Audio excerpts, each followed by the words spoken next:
Muy bien, muchas gracias, Bea. Pasaron un minuto, en realidad pasó de las 10 de la mañana. Momento de hablar de nuestra columna de salud, de nutrición. Ya le hemos dado muchos piques, sobre todo para armar los platos saludables, cómo organizar las compras, por ejemplo. Bueno, y es momento de hablar de algunas cuestiones que está en el común de la gente y que queremos saber si efectivamente son así. ¿El vino tinto hace mal? No, una eso copita? eso viene después. Vamos a recibir ya a Rodrigo de Acuña. ¿Cómo te va, Rodrigo? ¿Todo bien? Muy bien, un gusto, muchas gracias. Bueno, algunos mitos, vamos a intentar derribar algunos mitos. Siempre dicen que el pan no engorda, engorda el que lo come, pero por ejemplo es una cosa Claro. que me gustaría engorda uno que come pan. Claro. Es un juego de palabras. Ahí va. ¿Engorda o no engorda el pan?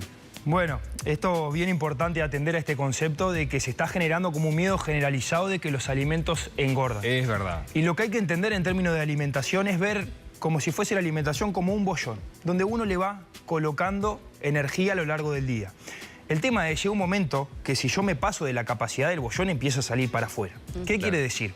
Cualquier alimento que yo lo coma de forma excesiva o que el total de mi alimentación sea excesiva, yo voy a terminar utilizando ese extra para acumularlo como grasa. Ya sea a expensas del pan, a expensas del chocolate, a expensas de las bebidas azucaradas o lo que fuera. Entonces, en definitiva, no es que el pan engorde. Es que si yo tengo un consumo elevado de alimentos, el pan está incluido y lo sostengo en el tiempo, voy a aumentar de peso. Ahí está. Y lo segundo, atender con qué yo como el pan.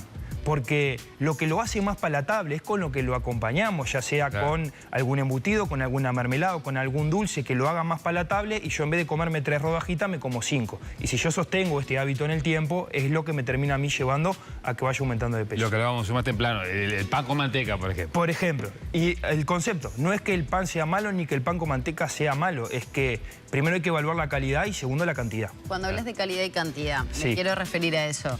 ¿Es mejor hacerse el pan uno mismo? ¿Es mejor hacérselo con harina integral? ¿Es mejor hacerlo con, o por lo menos a nivel calórico estoy hablando, ¿no? Bien. Después veremos si las cantidades son excesivas o no, pero cuando hablo de pan, ¿cuál es la mejor calidad? Está excelente eso porque hoy estamos en el mundo de las calorías. Parece que las calorías fuese el centro de la alimentación. Nunca a lo largo de la humanidad el ser humano contó calorías. Entonces, está bien enfocarse en las calorías, pero también empezar a atender la calidad. Si habláramos de pan, tenemos en un extremo capaz que el pan integral sin sal de masa madre, que sería, bueno, este es el ideal. Y por otro lado, los panes ultraprocesados. Sí, desde el punto de vista nutricional, un pan que sea hecho con harina integral, que sea casero y sin sal sería mucho más adecuado, digamos, en términos de calidad. Que fuera con una levadura tradicional, digamos. Sí, 100%. Sí. Bien, y a nivel de las cantidades. Bien, nivel de cantidades. Como todo lo que tiene que ver con nutrición, la cantidad depende de las necesidades de uno. De la cantidad de energía que quema durante el día. Claro, no es lo mismo una persona que es deportista, no es lo mismo una persona que no hace actividad física, no es lo mismo un hombre de 2 metros que una mujer de 1,60. Entonces, va a haber como un margen. Uno capaz que puede desayunar y merendar una rodaja de pan y va a haber otra persona que va a desayunar 4 y que ninguna va a aumentar de peso. Lo que hay que ir ajustando también es en función del requerimiento nutricional. Y ahí hay una proporcionalidad, digamos, de, bueno, por mido tanto, peso tanto, me corresponden tantas rodajas para una alimentación equilibrada. Sí, uno puede hacer como si fuese unos puzzles donde reparte. Ejemplo, entre 1,60 y 1,65, si es mujer, va a tener tantas porciones de almidones. Si sos hombre, vas a tener de 8 a 10. Y medís tanto de 10 a 12, que es más o menos aproximado. Lo que sí hay que entender que, por ejemplo, el número de rodajas de pan, que el pan no deja de aportarnos carbohidratos, está dentro del marco de un nutriente que son los carbohidratos. Entonces yo lo tengo que contrastar con los otros carbohidratos que coma. Si yo soy mujer de 1,60 y me como 8 rodajas de pan, acá ya es evidente que me está dejando sin margen para el arroz, fideos, lentejas, etc. Entonces hay como que contrastarlo con el resto de comidas que uno va a hacer. Bien, te quiero preguntar por varios mitos. Uno, la fruta, por ejemplo. Siempre dicen que la fruta es saludable, está bien, pero hay dos cosas que se dicen de la fruta. Primero, que no hay que comerla como postre. Te quiero preguntar si eso es así. Y lo otro, que engorda. Bien, perfecto. ¿A qué le hago caso? Que no hay que comerlo como postre es un mito. Y por otro lado... ¿No nos perjudican la...? No. No me sale la palabra ahora. No, al contrario. La digestión. No, al contrario. Por ejemplo, la fruta es rica en fibra. Específicamente una fibra que es fibra soluble. El comportamiento que tiene esta fibra es como una esponja. Cuando está en contacto con el ácido del estómago y los alimentos, como que se hincha. Esto hace que retrase el vaciamiento del estómago. Si yo tengo colesterol elevado, presión elevada o glicemia elevada, me va a ayudar porque el pico de glicemia va a ser menor. Entonces la fibra siempre es favorable. O sea que está bien clavarme una fruta Sí. después del postre. Sí, postre. obviamente hay que analizar qué comí, porque capaz yo ya tuve una comida muy alta en carbohidratos. Me comí semejante plato de fideos y todavía le meto una fruta. Y me puede llegar a ayudar y capaz que sí para enlentecer, pero en realidad hay que contrastarlo con lo que comí anteriormente. Segundo, el hecho de que engorde. Yo no conozco ningún caso, y en la ciencia tampoco, de personas, por lo menos lo que yo conozco, personas que hayan aumentado de peso por comer fruta. La fruta es un factor protector de la diabetes y se asocia un alto consumo de frutas con un menor perímetro de la cintura. Y el perímetro de la cintura es un predictor de la grasa visceral. Claro. Y la grasa visceral, obviamente, de la obesidad y patologías asociadas. Entonces, el comer fruta e incluirlo en mi alimentación me va a proteger, porque acá está el beneficio. No es que la fruta sea súper mágica, es que yo como fruta y dejo de comer otras cosas. Y esas cosas que dejo de comer probablemente sean menos saludables. Rodrigo, y te lo preguntaba también previo a esta columna, porque había muchas novedades para hablar antes, ¿no? ¿Qué pasa si yo rompo el ayuno, quiero decir, desde la cena hasta el desayuno, ¿no? Esas cuantas horas que descanse, quemé energía y demás, con una fruta? ¿Me va a generar un pico de glicemia? ¿Es preferible romper el ayuno con proteínas, con huevos en vez de fruta? Bien, ahora estamos en el boom donde todo el mundo quiere evitar el pico de glicemia. Como si el pico de glicemia fuese un problema. Durante toda la historia de la humanidad tuvimos pico de glicemia porque comemos alimentos y eso tiene una respuesta en la sangre. Primero, el carbohidrato sí puede generar un pico mayor, pero no es lo mismo el pico de glicemia, por ejemplo, de una manzana que de unas lentejas, porque la curva que hace es diferente. Por otro lado, la grasa y las proteínas también generan un pico de glicemia. El tema es que no es tan acentuado, sino que es más un piquito que se va manteniendo en el tiempo, pero incluso queda más a lo largo del tiempo que el pico del carbohidrato.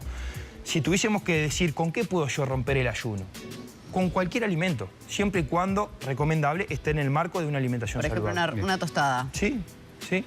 Obviamente. Tostada, huevo, fruta. Y acá es importantísimo porque a veces se dice, no, el arroz, por ejemplo, genera un pico de glicemia muy alto. Solemos comer arroz blanco pelado en un plato de almuerzo y cena. En general lo acompañamos con otros alimentos. Esos alimentos tienen grasa, tienen proteína y o tienen fibra. Ya está, ya el pico de glicemia no es eso. Bien. Otro mito. A ver, yo tenía un abuelo que siempre se clavaba un vaso de vino blanco con el almuerzo y me decía, mi hijo, esto es saludable, ¿Blanco? esto es bueno. Vino blanco si tomaba. Bueno, pero hay gente que toma con un vino tinto, yo que sé, una copa de vino tinto. ¿Es saludable, no es saludable? ¿Está bueno, no está bueno? Mirá, lo que dice la Organización Mundial de la Salud es cuanto menos, mejor. A ver, hay toda una corriente que dice, sí, pero tiene antioxidantes. Y el ir a buscar los antioxidantes a la bebida alcohólica, específicamente el vino, es como tomar agua de un charco de la calle para hidratarme. El agua la puedo sacar de otro lado. E incluso los compuestos antioxidantes son de la fruta, no es que sean de la bebida alcohólica. Lo que ha pasado es que la bebida alcohólica cumple un rol social importante, de hecho está muy aceptada, pero no deja de ser una sustancia que para el cuerpo es nociva. Cuando entra el alcohol, el cuerpo va a luchar para defenderse para poder eliminar esto. O sea, no es saludable. No es saludable. No es saludable. El concepto es que no es saludable. Bien. Igual dentro de las bebidas tal vez es la menos dañina el vino tinto, por ejemplo. Ahí habría que analizar el caso porque, por ejemplo, si yo tengo la glicemia elevada, tengo insulinoresistencia y estoy tomando el vino tinto, no es solo el alcohol, sino también es el carbohidrato, va a influir en el pico de glicemia, habría que contextualizar. Bien. Bueno, y el ayuno intermitente, que ya estábamos hablando también de ese tema. ¿Tiene algún tipo de beneficio? ¿Es perjudicial? ¿Todo en su justa medida se puede realizar? ¿Hacemos inevitablemente ayuno intermitente en la noche? ¿Qué pasa con todo eso? Bien, el ayuno intermitente es un protocolo de dieta que se ha puesto de moda en el cual se interviene principalmente en una de las variables de la alimentación, que es el timing. No te dice qué es lo que tenés que comer, sino que te dice cuándo tenés que comer. Ahí ya vemos que está atacando algo que es menos relevante, porque yo puedo hacer ayuno intermitente a base de alcohol, de ultraprocesados y de dulces y aumentar 10 kilos en un año. Pero la calidad de la alimentación. Exactamente. Entonces, primero enfocarme en la cantidad, después en la calidad. El timing lo puedo ajustar a lo que a mí me quede mejor. Lo que sí es importante recalcar, sobre todo personas que están tratando de bajar de peso.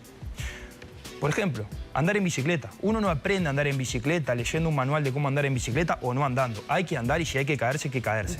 Entonces, el ayuno intermitente se usa como una estrategia inconsciente de querer evitar la exposición a la alimentación. pero yo me tengo que exponer porque tengo que aprender. No por yo comer menos veces, voy a comer mejor. Incluso hay estudios que muestran que las personas con exceso de peso que hacen ayuno intermitente, algunos desarrollan trastorno de la conducta alimentaria. Claro. Como bulimia, como trastorno por atracón, anorexia nerviosa. ¿Y qué es lo que sucede? Este tipo de patologías tienen peor pronóstico en el largo plazo. Una persona con exceso de peso en los próximos años va a tener mejor salud que una que tiene trastorno en la conducta ¿No tiene alimentaria. un beneficio? No, los beneficios atribuibles... A nivel de prevención de enfermedades, de demás, no, nada. Los tiene como consecuencia secundaria de mejorar la calidad de lo que comemos, porque el que se pone a hacer ayuno intermitente no va a hacer ayuno intermitente para comer ultraprocesados. Entonces, ¿dónde está el beneficio? Que cambié la alimentación, que me organicé, que soy más consciente, que como menos, que probablemente haga más actividad física. Entonces, los beneficios son secundarios a todo lo que ocurre cuando yo digo voy a hacer ayuno intermitente. El ayuno intermitente haciendo ejercicio, por ejemplo, puede ser... Se ha visto, por ejemplo, hay que tener cuidado con personas que tengan diabetes, digamos, controlar, sobre todo si están con medicación. Por otro lado, no es óptimo para la ganancia de masa muscular, porque no le da un contexto metabólico al cuerpo, digamos, lo más óptimo posible para generar la síntesis proteica, que es lo que precisamos para ganar masa muscular. Me encantan estas columnas para que nos nutra. A propósito. Ilustre. De puro curioso nomás, Rodrigo, ahora que se viene la época de linda, primavera, verano, ¿tenés más consultas para bajar de peso? Y sí, en realidad hay como un boom. Estamos haciendo fila todos. No, empieza el año, febrero, marzo, la gente muy motivada, después de mayo, junio, julio, pero no aparece. Después de septiembre, que esto es importante el concepto, de que no tomar la estación del año como algo de autoexigencia y presión social que uno se pone. Porque empieza el verano, que voy a mostrar más el cuerpo, no me gusta cómo me veo, y me pongo a hacer las dietas locas, las dietas de choque, las dietas restrictivas, que después me generan efecto rebote. Y atención, cuanto más efecto rebote yo mantengo en el tiempo, más difícil después es bajar de peso. Porque el metabolismo se va dañando. Que se vean los rollos nomás, tranquilo, no pasa nada. Rodrigo, muchas gracias. Por favor, un gusto.